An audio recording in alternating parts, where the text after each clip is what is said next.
Well, what do you do on a cold and blustery day when this is outside and there's salt on the roads? Not in my driveway, at least. You try to figure out how to get your white walls clean. Now, for those who've been watching, I was asking what you can do to get these white walls clean.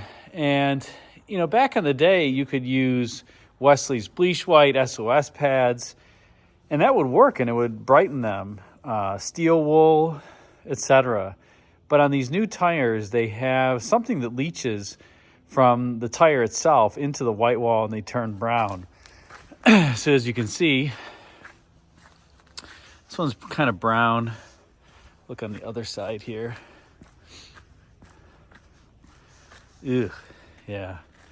They just look dirty, and that's after scrubbing them.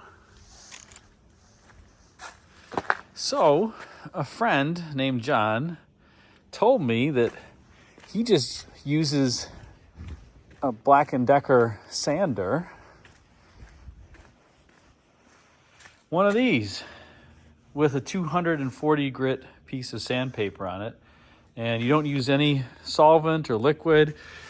You just go around the rim with your sander. You can see the pad here.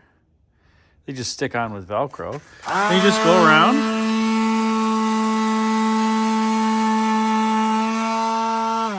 And go like that all the way around the white wall. Voila! Look at that. He was right. Looks way better. Way better. I got to do it a little bit, better than I did. I just did it quickly, but wow, does this thing make it easy. So, there's many different brands of this. I'm not sponsored by anybody. He said he used Black & Decker and was reasonably priced on Amazon. So I got one, but I saw other brands that had something similar for, even a little cheaper price. So just get that. Get some 240 grit sandpaper. And there you go with your white walls.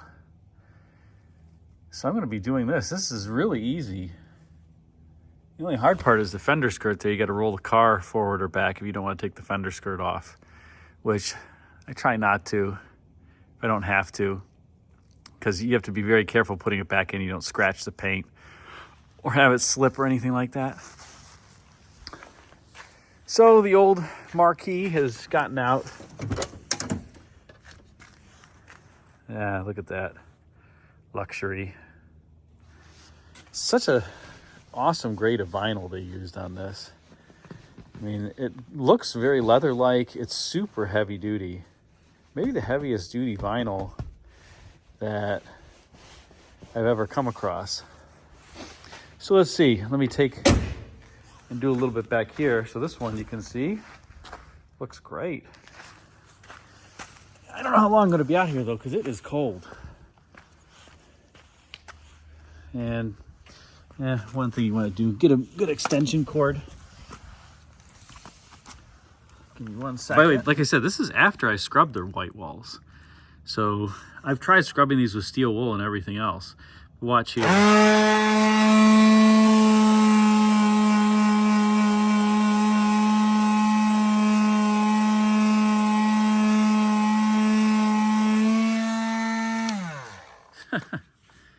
Look at that. That's just after a couple seconds. And then you can clean it off even more. So just go around the whole rim.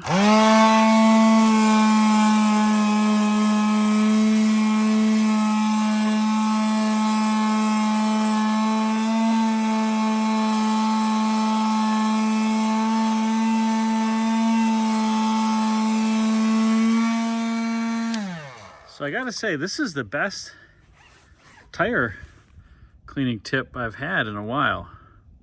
I've always said do it more uniform. It's kind of hard to do it with one hand holding the phone. But you can see, look at that. Unbelievable. Now, if anybody's got a tip for cleaning your white vinyl roof, this one is in really nice shape.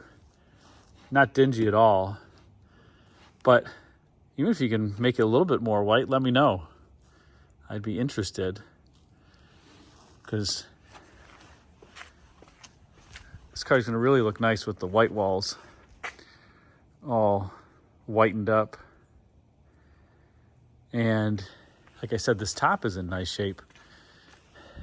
And, you know, quite white. It's got a slight discoloration in some places, but, you know, these white tops are hard to keep clean, especially when the car is 51 years old now. Hard to believe. So I'm gonna go around and do my white walls. My other cars, this car is not that bad, but probably could use it on here too. Oh, I can't wait for the warm weather to come back. Unfortunately, gone for now. So the Tornado just sits here. Oh well. One of the few 60s era GM cars I have with the doors closed nicely. Well, I guess it's cold now. There we go. And what an authoritative front end on the Marquis. So give it a try. Let me know what you think. I'll try different grits too of sandpaper, but he suggested 240, and as you can see, it's really doing the job. I mean, takes just a couple seconds, and then you get that. And then let me know if you have any suggestions on what to do with the white top. Just the seats here have not discolored. Interestingly, nothing on the door panel has discolored except the hard plastic piece here. So I'm gonna have to take that off and paint it. Not a big deal, but the seats are perfectly white. The headliner has stayed white in this car. And the only thing I probably would want to do is get a new driver's side seat belt. Remember, this car had the seat belts that you had to buckle in order to start it. So the seat belts on these kind of wear out relatively prematurely because you had to buckle it for everything. Even if you just wanted to move the car out of the garage, it wouldn't start without that. So if anybody's got a place that they know where you can get some new seat belts for these, let me know. And I'd probably put a new set in here too. Other than that, just a nice old ride. And the doors close like any Ford of the era beautifully. Well, gotta do a little more effort than that. Let's see. There we go. All right. Thanks again for watching. Stay warm if you're in the Midwest or another cold zone region of the United States. Take care. Well, I'm happy to report that worked really well. So now I have clean white walls again. Fortunately, it's getting dark out here, so it's hard to see. I tried a little spot on my Tornado quickly. You can see it right there. We just did it for a little second. It's getting too cold though out here, but for now, looks good. So try this if you're having trouble, you can't get your white walls clean.